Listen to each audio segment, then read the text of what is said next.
प्यारे बच्चों, आपको प्रिंटिंग प्रेस के बारे में पढ़ा रहा था। प्रिंटिंग प्रेस में दुनिया के जालिमों अब हिलोगे पढ़ा चुका था।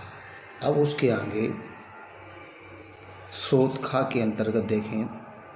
मार्सी ने अपने एक किताब में छपे शब्द की ताकत को यूँ बयान किया, अगर किसी ने मुझे पढ़ते देखा होगा तो उसने मुझे उसे प्यासे की तरह पाया होगा जो शुद्ध ताज़ा पानी मिलने पर गटागट पीने लगता है। बड़े एहतियात से लालटेन जलाने के बाद मैं खुद को किताबों में डुबो देता था और वाक और अर्थ के प्रवाह में मैंने पन्ना दर पन्ना बहता चला जाता था। अनायास और अनजान खामोशी के साए में घड़ियाल हर घंटे बहता चला जाता था, पर मुझे सुनाई नहीं पड़ता था। तेल खत्म होने से मेरी लालटेन की लौ पीली पड़ने लगती थी, पर मैं था पड़ता जाता।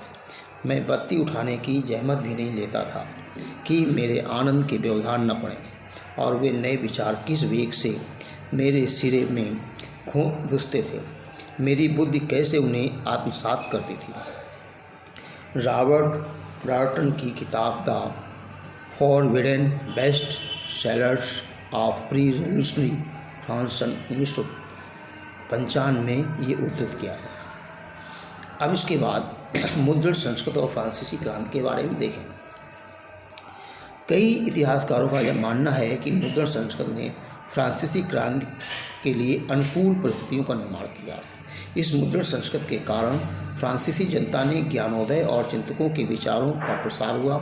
चिंतकों ने अपने लेखन में परंपराओं, अंधविश्वासों एवं निरंकुशवाद की अत्यधिक आलोचना की। उन्होंने रूढ़वादी रीति रिवाजों के स्थान पर विवेक के शासन पर बल दिया। उन्होंने मांग की कि प्रत्येक बात को तर्क और विवेक की कसौटी पर परखा जाए। उन्होंने चर्च की धार्मिक सत्ता एवं राज्य की निरंकुश सत्ता पर प्रहार किया। परंपरा पर आधारित सामाजिक व्यवस्था को आलोचनात्मक दृष्टि से देखा। रूसो, वाल्टियर जैसे चिंतकों के विचारों से प्रभावित होकर पाठक एक नवीन आलोचनात्मक व तार्किक दृष्टि से संपूर्ण विश्व को देखने लगे थे। मुद्रण ने वाद विवाद एवं संवाद की एक नई संस्कृति को जन्म दिया। समस्त पुरानी मूल्य संस्थाओं एवं नियमों पर आम जनता के मध्य चर्चा शुरू हो गई तथा उनके पुनर्मूल्यांकन का सिलसिला शुरू हो गया। मुद्रण संस्कृत के माध्यम से सामाजिक क्रांति के नए विचारों का जन्म भी हुआ। 1780 के दशक तक राजशाही और उसकी नैतिकता का मजाक उड़ाने वाले साहित्य का पर्याप्त मात्रा में प्रकाशन हो चुका था। इस साहित्य में पारंपरिक सामाजिक व्यवस्था पर भी एक प्रश्न उठाए गए थे। तत्कालीन समय के व्यंग्य चित्रों व कार्टूनों में ये संदेश छिपा हुआ था। राजशाही विलासतापूर्ण जीवन व्यतीत कर रही है, वहीं दूसरी ओर आम जनता घोर कठिनाइयों में फंसी हुई है। राजशाही के विरुद्ध संदेशों से भरे हुए इन साहित्यों को गोपनीय तरीकों से लोगों तक पहुँचाया गया। इससे जनता अवगत हुई तथा उनसे राजशाही के विरुद्ध विद्रोह की भावना विकसित हुई। इस प्रकार मुद्रण संस्कृत का फ्रांसीसी क्रांति से बहुत गहरा संबंध है। आप कहते हैं चर्चा का विषय क्या आ रहा है। कुछ इतिहासकार ऐसा क्यों मानते हैं कि मुद्रण संस्कृत ने फ्रांसीसी क्रांति के लिए जमीनी तैयार की थी। छपाई के चलते ज्ञानोदय के वाल्टेयर और रूसो जैसे चिंतकों के विचारों का प्रचार प्रसार हुआ। सामूहिक रूप से उन्होंने परंपरा, अंधविश्वास और निरंकुशवाद की आलोचना प्रस्तुत की। उन्होंने तार्किक का प्रचार प्रसार किया। इसने लोगों को राजशाही के विरुद्ध विद्रोह हेतु प्रेरित किया। मुद्रण से समस्त पुराने मूल्यों, संस्थाओं और नियमों पर आम जनता के मध्य बहस मुहासे और धार्मिक तथा राजनीतिक मुद्दों पर विचार विमर्श का मार्ग प्रशस्त किया। कार्टूनों और कैरिकेचरों, इन्हें हम व्यंग्य चित्र कहते हैं, में ये भाव सामने आता कि जनता तो मुश्किल में फंसी है, जबकि राजशाही भोग विलास में डूबी हुई है। इसने क्रांति की ज्वाला भी भड़काई। 19वीं सदी में क्या घटना हुई।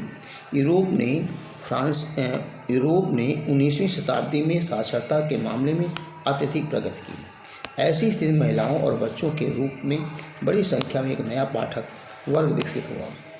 बच्चे और महिलाएं मजदूर पर क्या प्रभाव पड़ा? 19वीं शताब्दी के अंत में यूरोप के अधिकतर देशों में प्राथमिक शिक्षा अनिवार्य होने के बाद बच्चे पाठकों की श्रेणी में आ गए। बच्चों के लिए पुस्तकों की मांग को पूरा करने के लिए फ्रांस में सन 1857 में एक मुद्रणालय या प्रिंटिंग प्रेस स्थापित किया गया। इस मुद्रणालय द्वारा पुरानी व नई दोनों प्रकार की परिकथाओं और लोक कथाओं का प्रकाशन किया गया। जर्मनी के ग्रिम बंधुओं ने कई वर्ष परिश्रम करने के बाद किसानों के बीच से लोक कथाएँ एकत्रित की। उनके द्वारा एकत्रित सामग्री का संपादन हुआ। फिर कहानियों को अंततः सन 1812 के एक संकलन में छापा गया।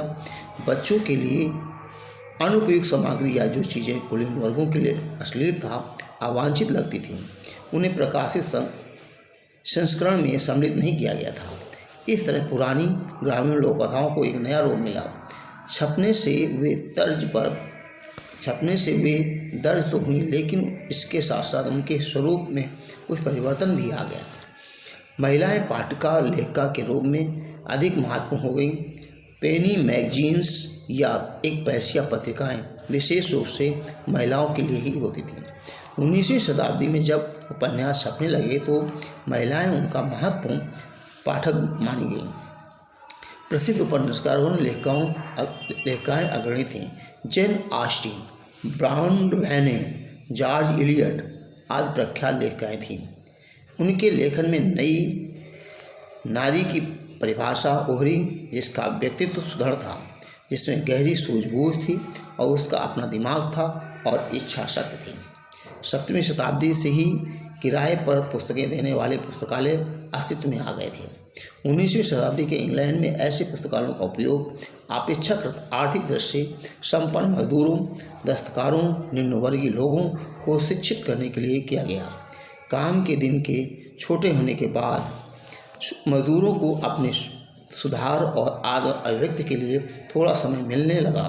मजदूरों ने बड़ी संख्या में राजनीतिक पर्चे और आत्मकथाएं लिखीं। अब इसके बाद यॉर्कशायर के एक मैकेनिक थॉमस वुड ने बताया कि वह पुराने अखबार खरीदकर शाम के वक्त आग की रोशनी में पढ़ता था, क्योंकि उसके पास मोमबत्ती के लिए पैसे नहीं होते थे। गरीबों की आत्मकथाओं से हमें पता चलता है कि वे मुश्किल हालात में पढ़ने के लिए जदोजहद करते थे।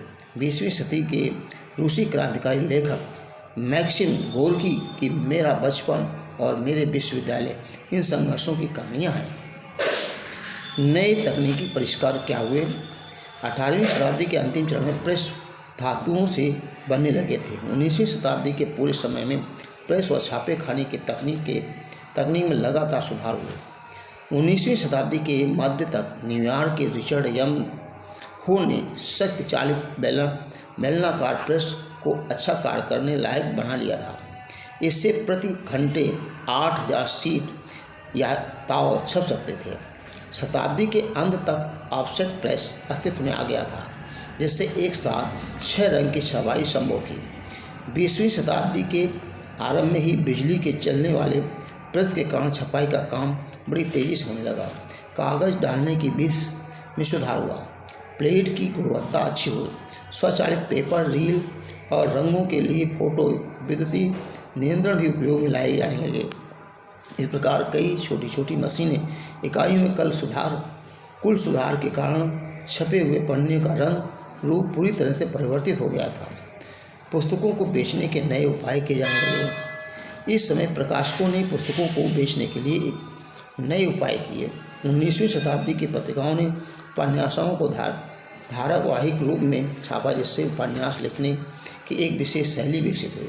इंग्लैंड में 1920 के दशक में लोकप्रिय पुस्तकें एक सस्ती श्रृंखला के अंतर्गत छापी गईं। इस श्रृंखला को शिलिंग श्रृंखला कहा गया। इस श्रृंखला की पुस्तकों में पुस्तकों के जिल्द के आवरण पर विशेष तकनीकी प्रभाव दिखाई देता है, जो 20वीं शताब्दी की देन है। धन्यवाद।